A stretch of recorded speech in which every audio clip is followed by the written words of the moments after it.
Good morning বন্ধুরা, আমি সকাল সকাল শাক তুলতে এসেছি। এখানে চানা শাক আছে, পালং শাক আছে, মূলা শাক আছে, লাউ গাছও আছে, এখনো হয়নি শাক।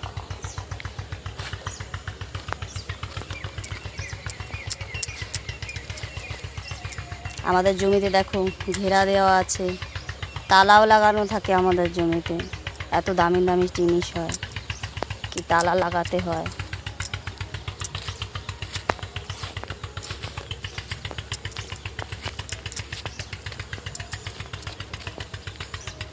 দেখেছো,